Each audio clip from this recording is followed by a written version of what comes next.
El año ha ido volando, llevamos en marzo del año pasado, empezamos Hechos y todavía vamos por el capítulo 18. Llevamos cerca de año y medio estudiando Hechos y para la iglesia, creo, de manera individual ha sido de mucho provecho.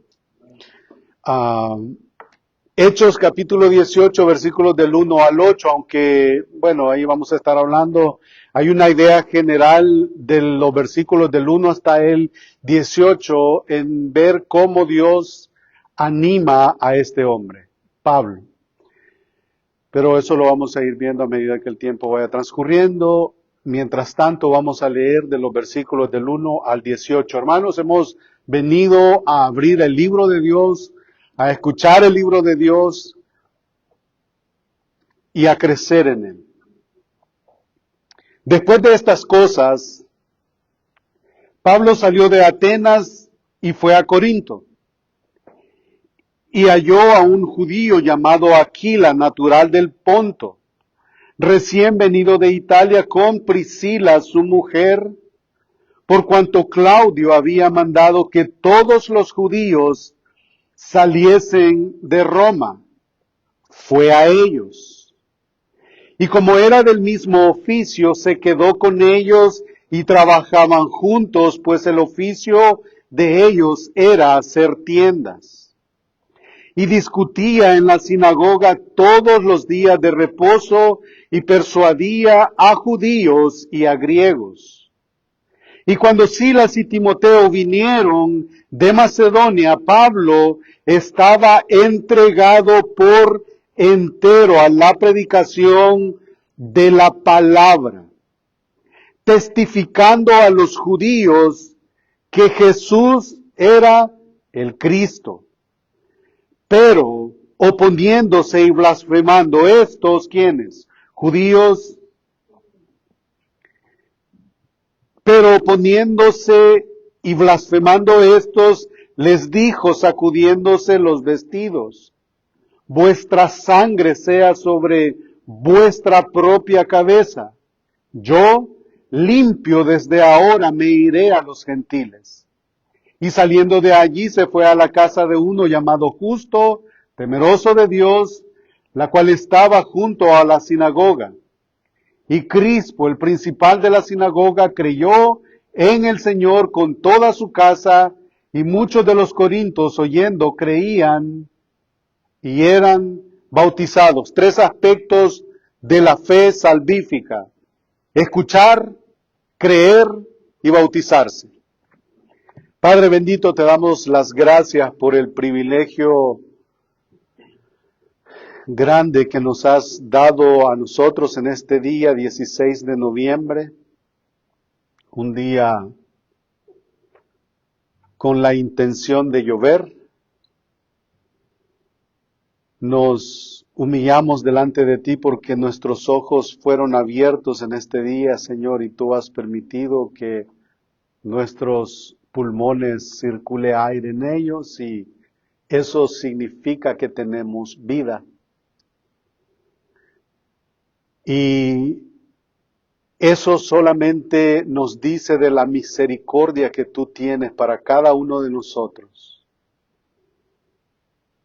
Porque, Señor, nos permite gozarnos en ti, a quienes estamos en ti, a los que aún no han venido a ti, también es una muestra de misericordia. Porque, Señor, tú quieres que escuchen el mensaje y se arrepientan y sean bautizados.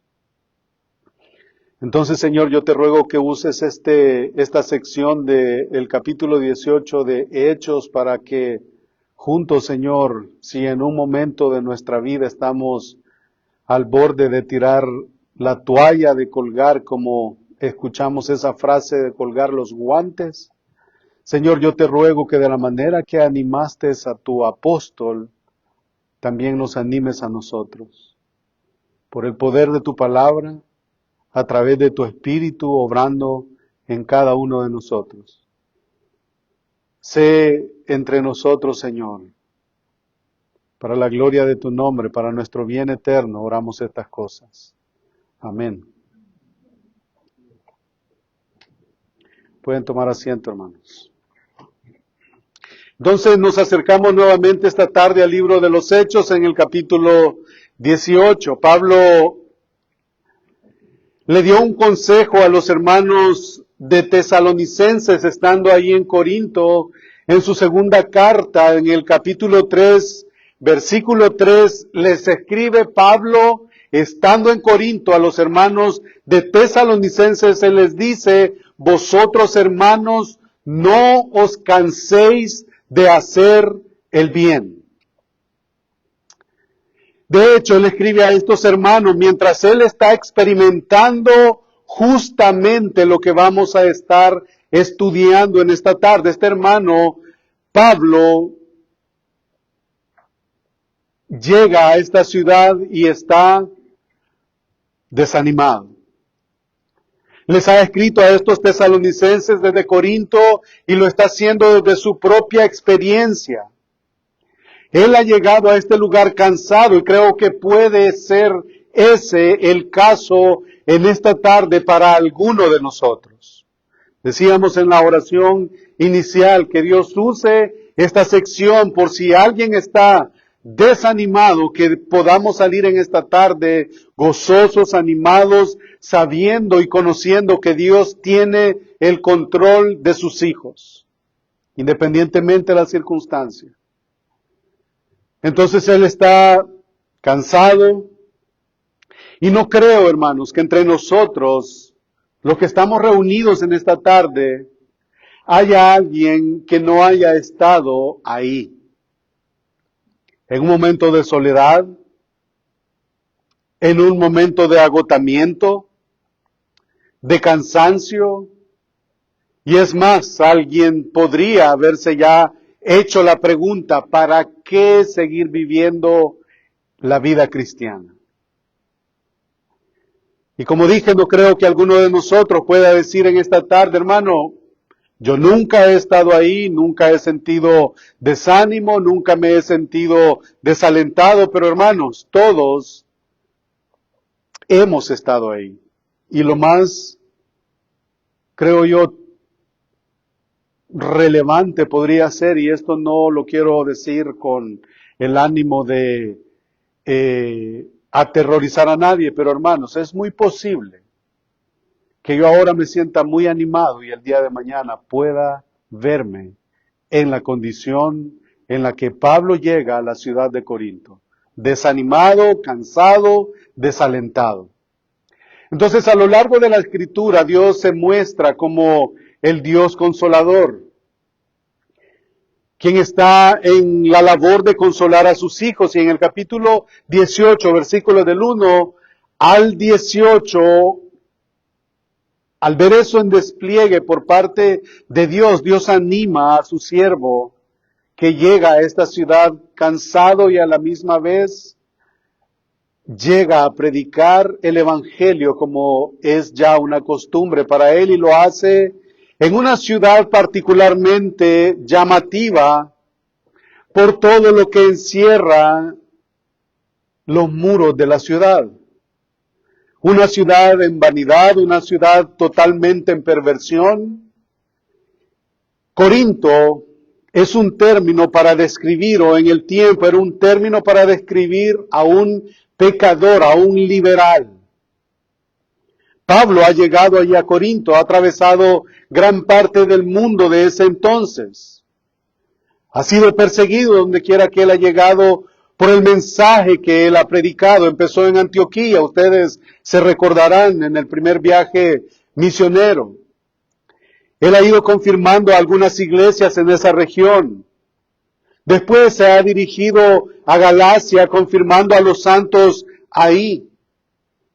Él continúa su recorrido y, guiado por el Espíritu Santo, finalmente cruza Troas y entra a la ciudad de Filipos. Él predica allí y al mismo tiempo es estorbado, es perseguido, al mismo tiempo es perseguido y hasta el punto de salir de la ciudad huyendo por su vida.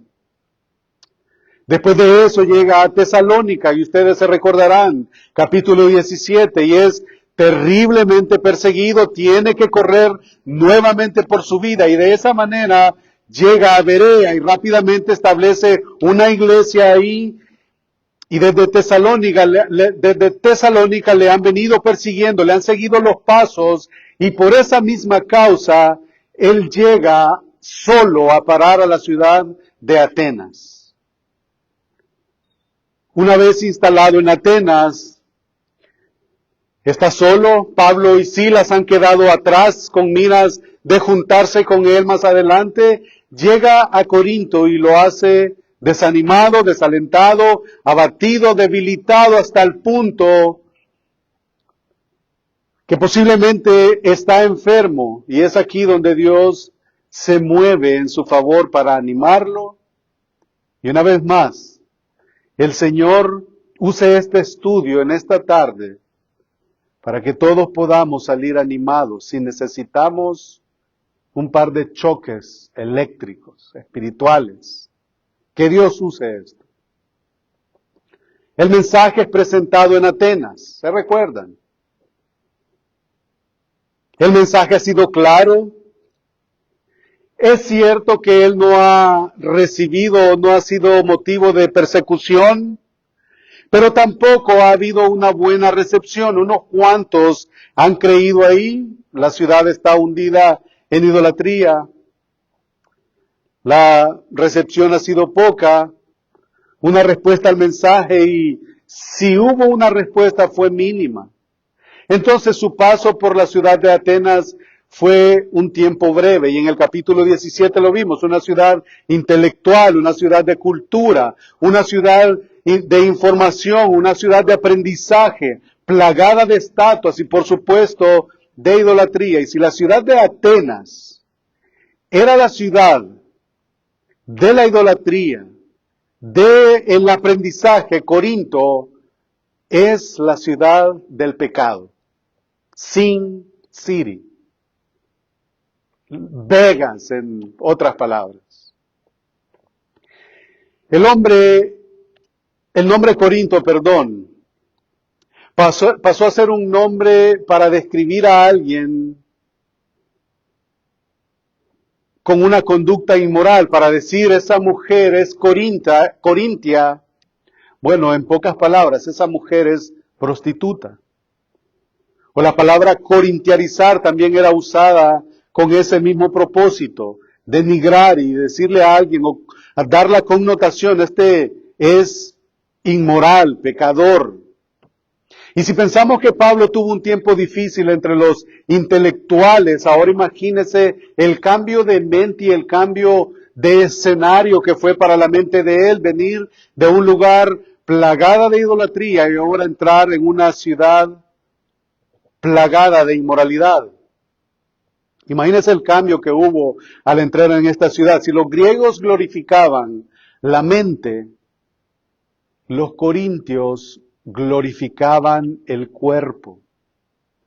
Algunos han escrito que Corinto era una feria de todo tipo de vanidad y de todo tipo de inmoralidad del Imperio Romano. Si usted quería ofender a alguien, denigrar a alguien, si lo quería poner en el lugar más bajo, si quería enojar a alguien, solamente le tenía que decir, hermano, bueno, no hermano, sino sos un corintio. Y ahí la cosa cambiaba. Entonces los intereses comerciales de Corinto florecieron en una época en donde esto fue llevado a cabo.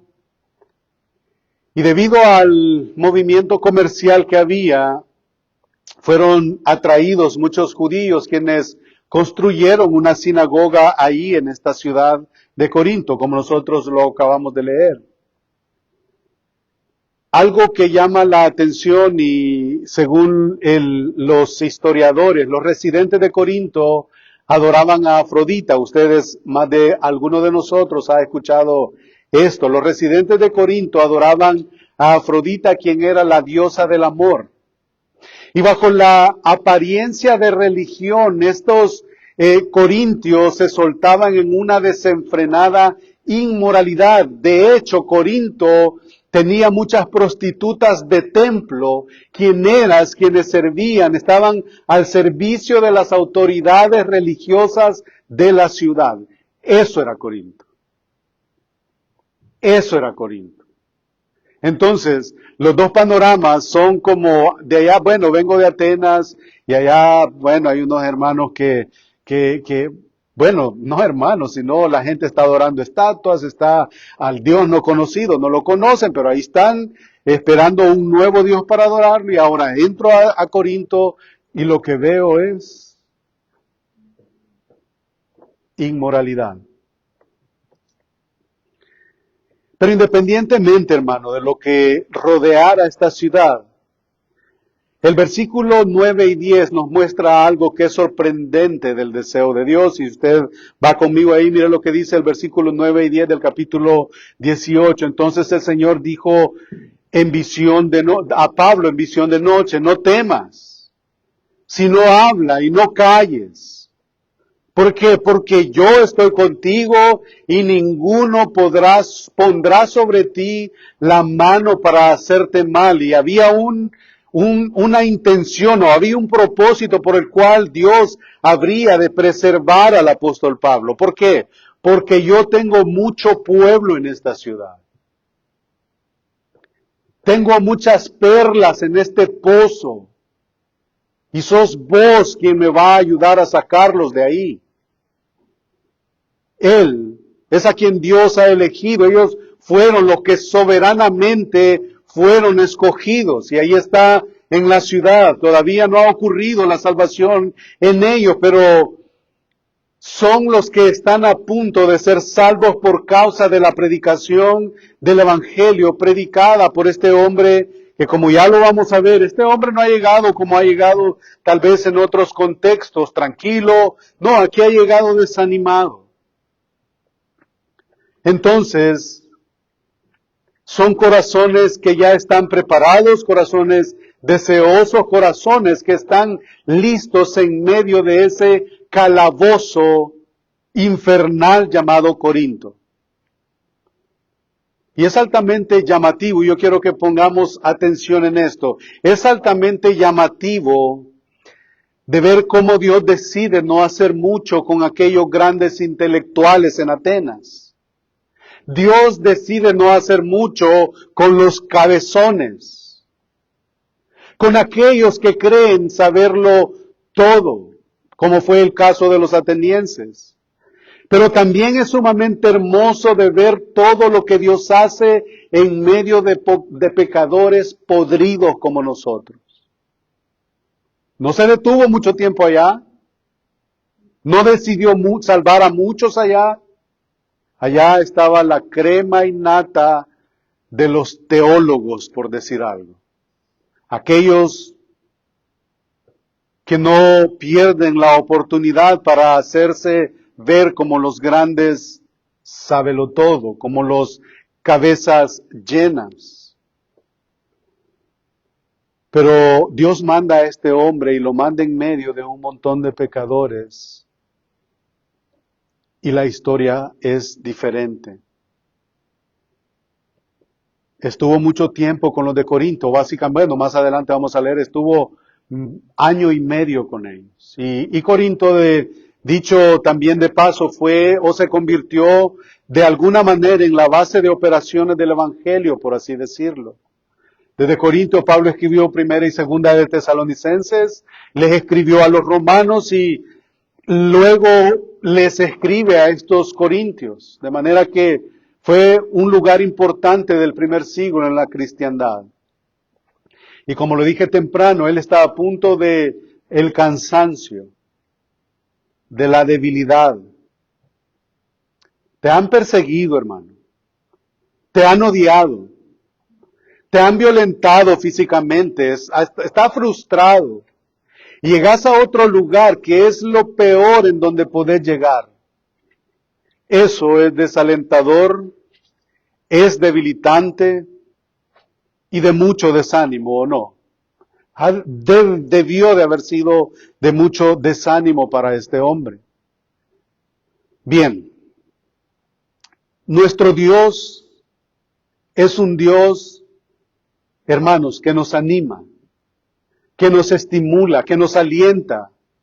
y nos alienta en un mundo que constantemente nos quiere desanimar, y en el peor de los casos el mundo a veces logra su propósito en la misma iglesia, en los mismos hijos de Dios. El creyente termina muchas veces sucumbiendo ante los engaños mundanales y termina desanimado. Y es por eso que vemos a veces gente que los acompañó por un periodo de tiempo, y si van a irse por cuestiones se mueven de ciudad o cualquier otra cosa, no sé, algo que está dentro de lo correcto, pues bien, pero hay alguien, muchas veces estuvo dentro de las iglesias, pero ahora ya no está. Fue consumido por lo que el mundo ofreció, se desanimó, se dio cuenta que había un pastor ladrón, un sacerdote violador, y se fue. No confió en Dios, su mirada no era Cristo. El libro de los Salmos, Dios se muestra como ese Dios alentador a lo largo de los Salmos, en los Proverbios. Pero cuando llegamos al Nuevo Testamento, ¿cuántos pasajes nosotros podríamos encontrar viendo a ese Dios desplegando su amor, ese aliento que da a sus hijos? Jesucristo dijo en el Evangelio de Juan, capítulo 16, versículo 33, estas cosas os he hablado para que en mí tengáis paz. Y le sigue diciendo, en el mundo tendréis aflicción, pero confiad, yo he vencido al mundo. Dios es un Dios que se interesa, hemos estado viendo en Timoteo, se interesa por las mujeres, los desvalidos, por el pecador, por las viudas, y en este caso Dios se interesa y tiene cuidado de sus hijos cuando estos vienen débiles. Dios siempre, a través de su revelación, está siempre preocupado por animar a los suyos. Y si usted cree que lo que la palabra de Dios dice y lo cree con toda seguridad, mire lo que dice Filipenses capítulo 4, versículo 7. Y la paz de Dios que sobrepasa todo entendimiento, guardará vuestros corazones y vuestros pensamientos en Cristo Jesús. Y más adelante, siempre capítulo 4 de Filipenses, en el versículo 19, mi Dios pues suplirá todo lo que os falte conforme a sus riquezas en gloria en Cristo Jesús. Amada iglesia, las promesas de Dios son en Él sí y amén. Aquí tenemos entonces a Pablo, desde el suelo, es decir, está desanimado y el panorama luce gris, luce desalentador, y en esa sección del 1 al 18, como ya dijimos, es una sección de aliento para Pablo y consecuentemente para usted y para mí. Dije ya, pueda que nosotros estemos en una situación cómoda, en donde estamos muy animados, estamos fortalecidos en el Señor, la palabra nos da aliento, nos da vida, pero hermanos, Dios nos guarde de no caer en desánimo. Y si caemos en desánimo, Dios ha de cuidar de nosotros. El compañerismo es lo primero que Dios usa para animar a este hombre.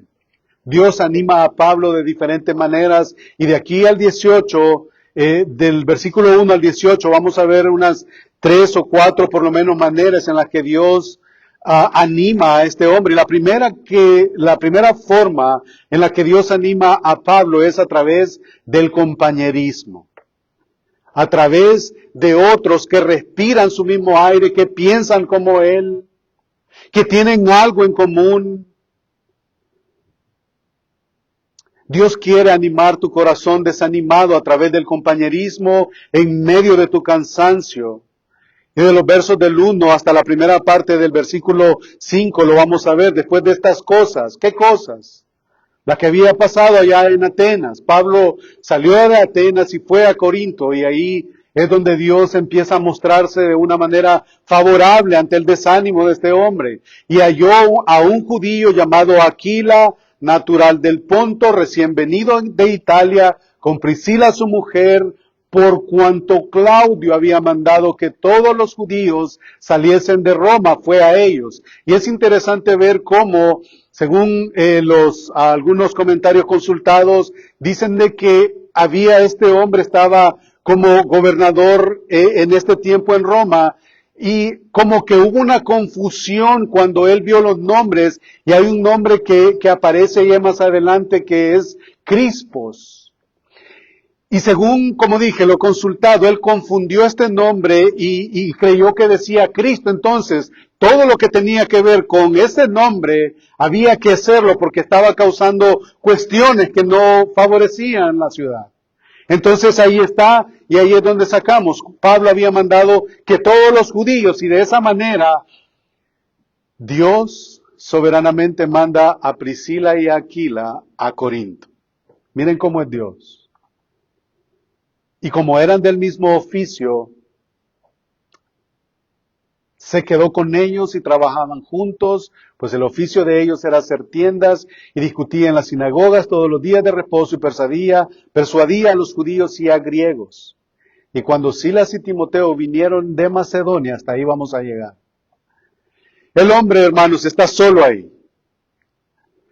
No hay un recibimiento para Pablo. Pues posiblemente nadie lo conoce. No hay carteles de bienvenida, no hay globos, nadie anuncia su llegada. Bienvenido al gran apóstol Pablo. Nada de eso.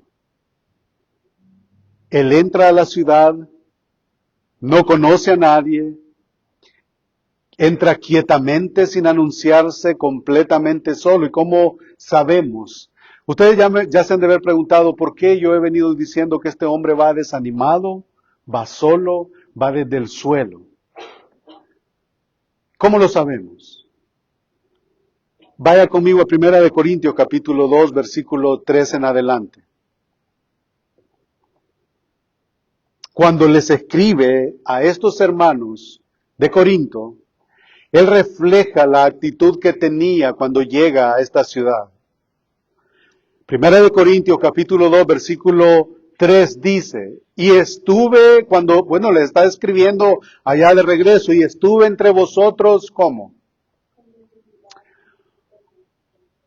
Con debilidad y mucho temor y temblor. ¿Es en realidad? O sea, ¿es cierto eso? Tembloroso, débil y con miedo. Todos escuchamos que se predica de Pablo como un hombre fuerte y un hombre valeroso y un hombre de mucho valor y que, y estuve entre vosotros con debilidad y mucho temor y temblor. Parece que no es Pablo. Les está escribiendo de regreso y les dice, hermanos, ¿no se recuerdan que anduve entre ustedes adolorido, debilitado, temeroso, temblando? De hecho, para poder sustentar lo que estamos diciendo, cuando les escribe a los tesalonicenses, siempre desde Corinto, les dice en primera de Tesalonicenses, capítulo 3, versículo 7, por ello, hermanos, en medio de toda nuestra necesidad y aflicción, mire, necesidad y aflicción, fuimos consolados de vosotros por medio de vuestra fe. Entonces,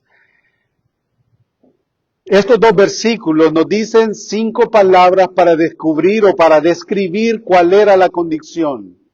Debilidad, temor, temblor, estaba en necesidad, estaba en aflicción. Esa era la condición del gran apóstol del Señor. Hermano y hermana, ¿te sientes solo?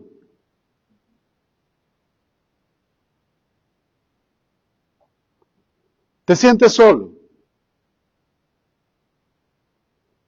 ¿Sabe qué es lo que Dios ha diseñado para ese momento en nosotros? Su iglesia. ¿Te sientes solo? Te voy a colocar en medio de otros hermanos para que se alienten unos y otros. ¿Te sientes solo en esta lucha diaria, en un mundo en decadencia que pelea en contra de Dios? Bueno, voy a proveerles de hermanos para que oren unos por otros.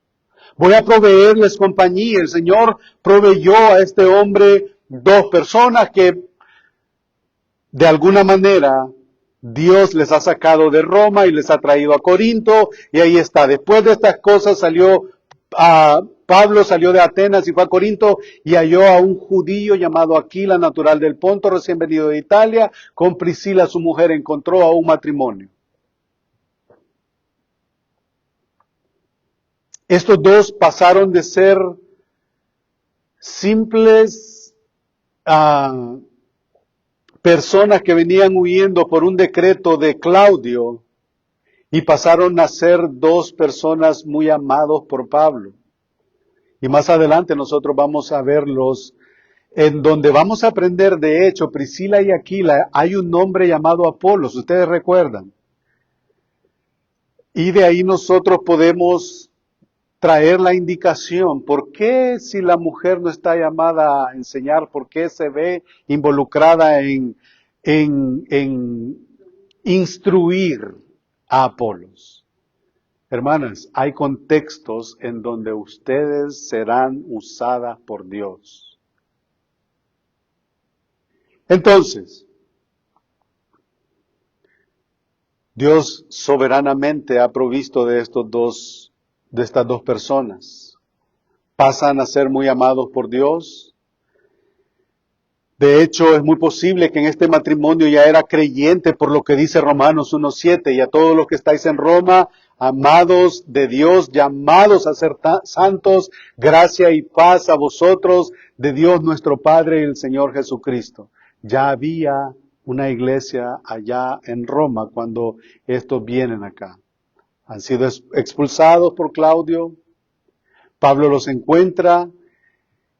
Y algo que también es bien interesante, Dios hace su labor, quiere proveerte, quiere animarte, pero también hay un paso que yo debo de dar.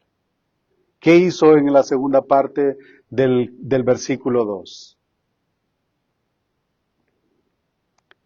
Fue a ellos.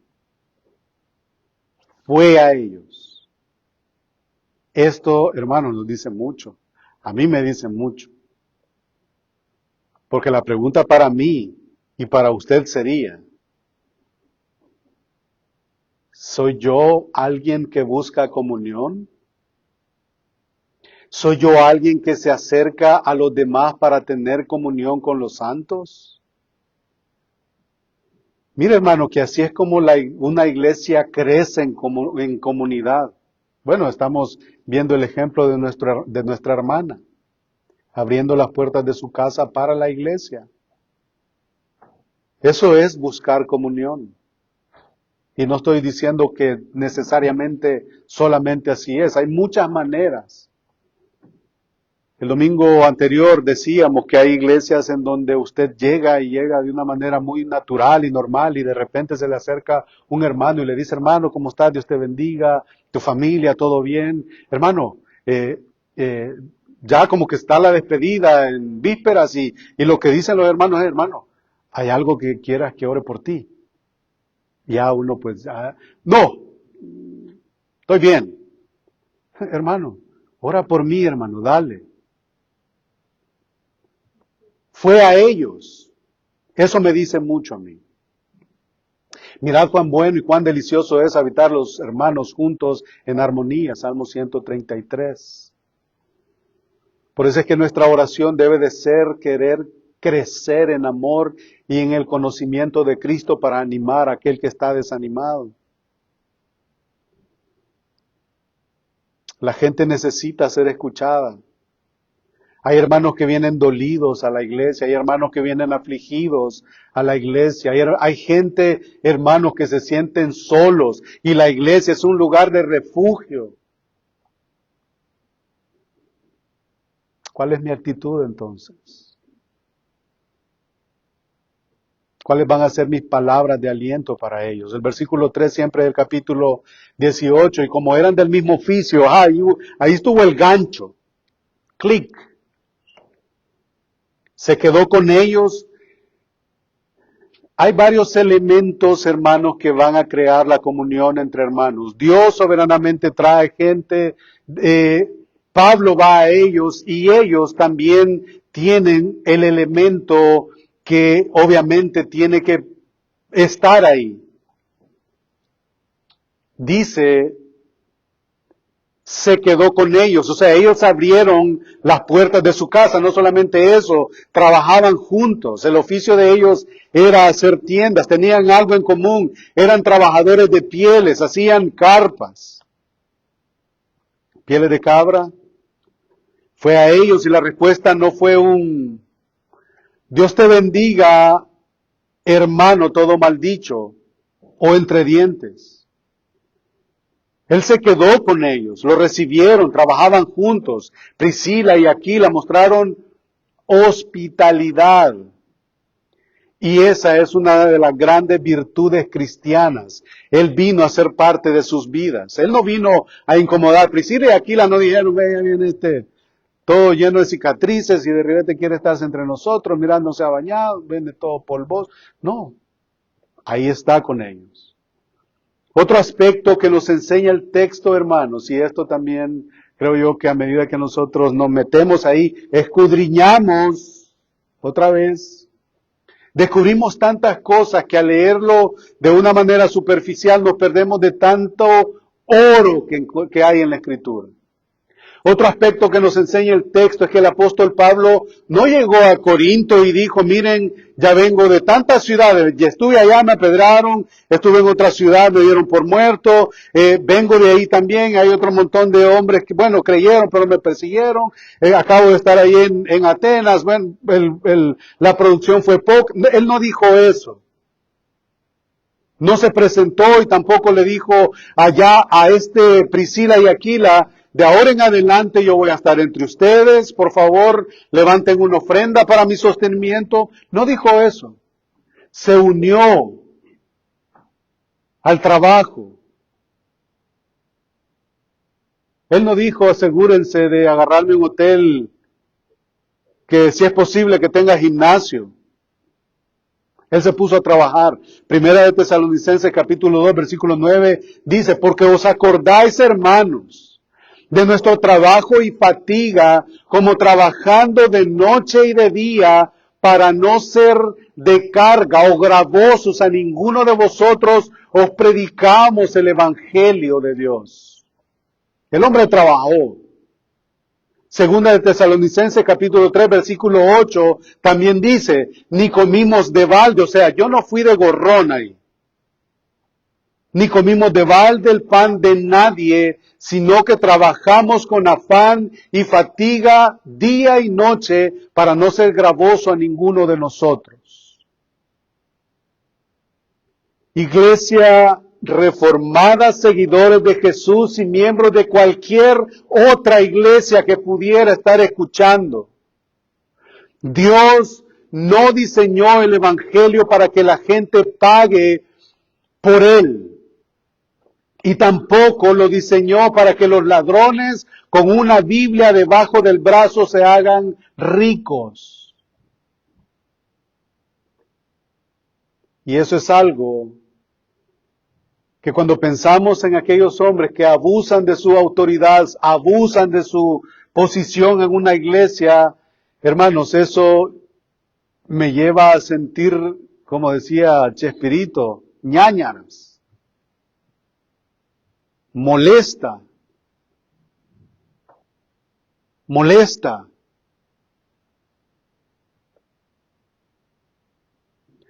Hermanos, el evangelio debe de ser predicado cuando entendemos que hay algo lo cual nunca vamos a poder pagar y es nuestra salvación. ¿Y sabe cómo lo hizo Dios posible? Sacrificando a su único hijo y encima yo voy a cobrar para predicar. Come on. El apóstol no quería nada de nadie.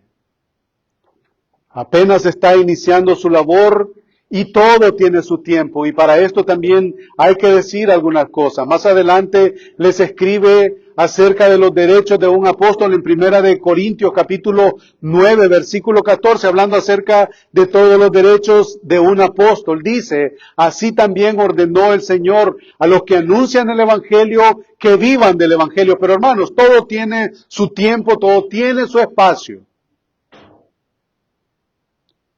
El Señor te ha llamado, gloria a Dios. Tenés el derecho tenés el deseo de iniciar un ministerio, gloria a Dios. Y para eso, y agarro el principio del pastor John MacArthur. Él dice, y él murió con el mismo principio.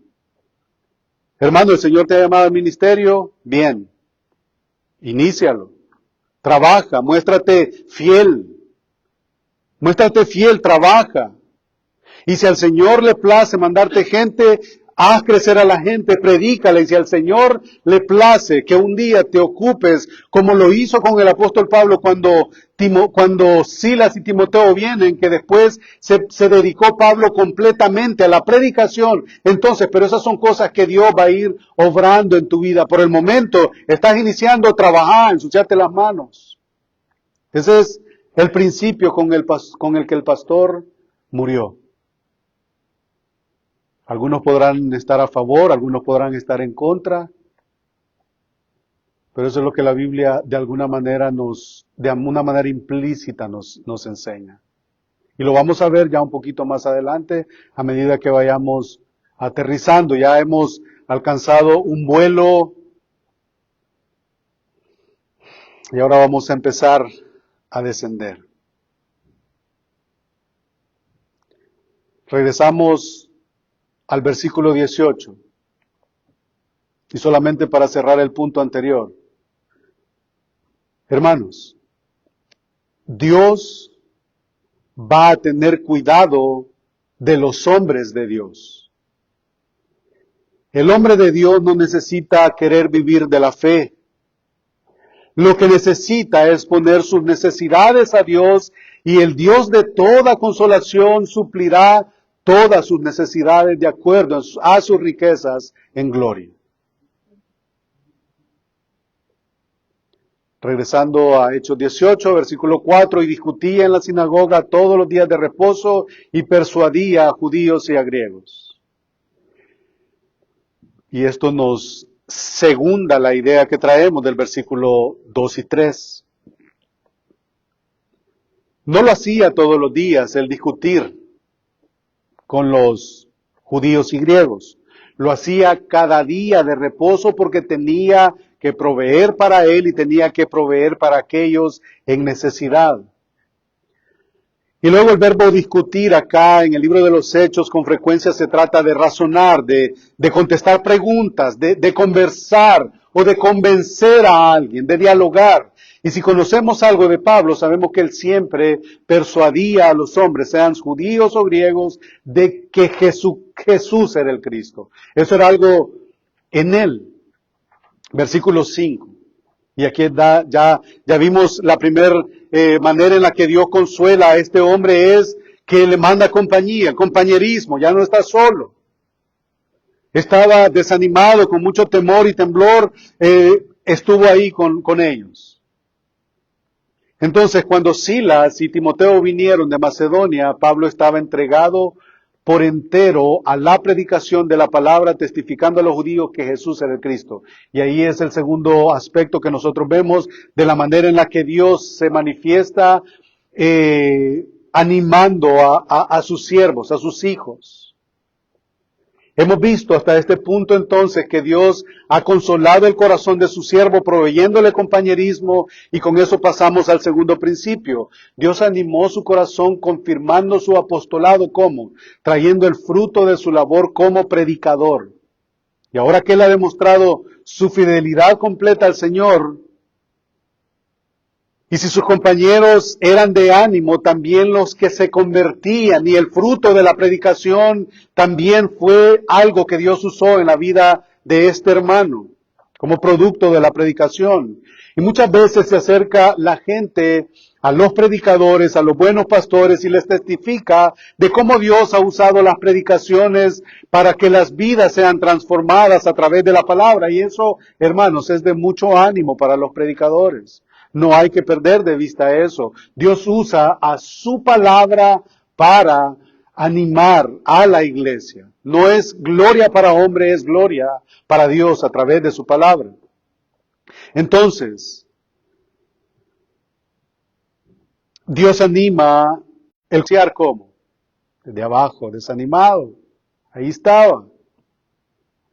Y al final del versículo 5 dice, testificando a los judíos que Jesús era el Cristo. Entonces ya no solamente predicaba el día de reposo, sino que ahora lo hace todos los días. Y Dios lo hizo así cuando era el tiempo de Dios, el tiempo adecuado. No saltemos, hermanos. La respuesta a la predicación de Pablo no se hizo esperar, versículo 6. Pero oponiéndose y blasfemando estos, les dijo sacudiéndose los vestidos, vuestra sangre sea sobre vuestra propia cabeza, yo limpio desde ahora me iré a los gentiles. Iglesia querida, el mensaje es entregado, el mensaje es claramente presentado y nosotros somos responsables de la manera en la que respondemos a la entrega de este mensaje. Si alguien muere sin Cristo después de escuchar el mensaje del Evangelio, su sangre es sobre esa persona. Y hermano, yo quiero cada vez que abrimos la palabra y predicamos la palabra, yo quiero decir, y puedo decir en esta tarde, estoy limpio de la sangre de cualquiera de ustedes. El mensaje ha sido presentado, el mensaje ha sido escuchado. ¿Qué haremos con ese mensaje? ¿Se recuerdan de Pilato cuando nuestro Señor está frente al pueblo? Crucifíquenle. Después de que Cristo había movido su poder sanador, salvador, restaurador en medio de ellos, está Pilato y está el otro que se llamaba Barrabás. Nuestro Señor está ahí frente a ellos. Y mire lo que dice el versículo 4 de Mateo capítulo 25, versículo 24. Viendo Pilato que nada adelantaba, sino que hacía más alboroto, tomó agua y ¿qué dijo? Se lavó las manos delante del pueblo diciendo, inocente soy yo de la sangre de este justo, allá vosotros. Y el versículo 25, y respondiendo todo el pueblo, miren la ignorancia o la manera en la que el pueblo respondió. Todo el pueblo dijo, su sangre sea sobre vosotros, sobre nosotros y sobre nuestros hijos. Hermanos, qué juicio que ellos pronunciaron en contra de ellos mismos. Y ahora vamos a ver cómo esto se acomoda con lo que, ¿se recuerdan que yo cité el versículo 10 del capítulo 18? Vamos a ver cómo esto se acomoda. Porque yo estoy contigo, dice el versículo 10, ninguno pondrá sobre ti la mano para hacerte mal, porque yo tengo mucho pueblo en esta ciudad, y eso solamente me dice de la elección soberana de Dios. Y saliendo de ahí se fue a la casa de uno llamado Justo, temeroso de Dios, la cual estaba junto a la sinagoga, y en el versículo 18 es a quien yo me refería, Crispo. El principal de la sinagoga creyó en el Señor con toda su casa, y muchos de los corintios oyendo creían y eran bautizados. Al final del versículo 18 nosotros vemos el orden de la salvación: escuchar, creer y bautizarse. ¿Qué haremos con el mensaje de Hechos capítulo 18 en los versículos que hemos cubrido? El mensaje ha sido presentado. ¿Qué haremos? ¿Qué haremos? Que el Señor use esto, hermanos, para animarnos. Y de la primera manera que Él lo ha hecho con este hombre es el compañerismo de los hermanos. Otra gente con el mismo sentir. La segunda manera en la que Él ha animado el corazón de este hombre que ha llegado a esta ciudad desanimado, con temor y temblor. La otra manera en la que le ha hecho es que vinieron aquellos hermanos, ha habido fruto de arrepentimiento, la iglesia ha sido establecida, ha crecido, y ahora entonces, ya una vez que el compañerismo ha sido formado, ahora ya este hombre puede darse por completo a la predicación de la palabra.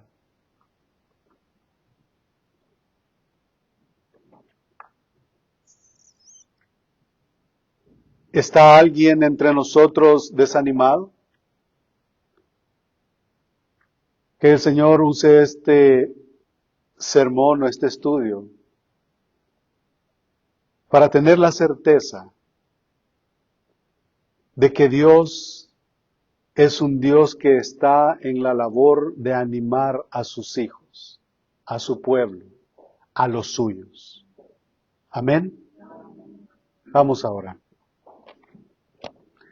Padre bendito, te agradecemos por este tiempo que nos has permitido, Señor, de abrir tu palabra.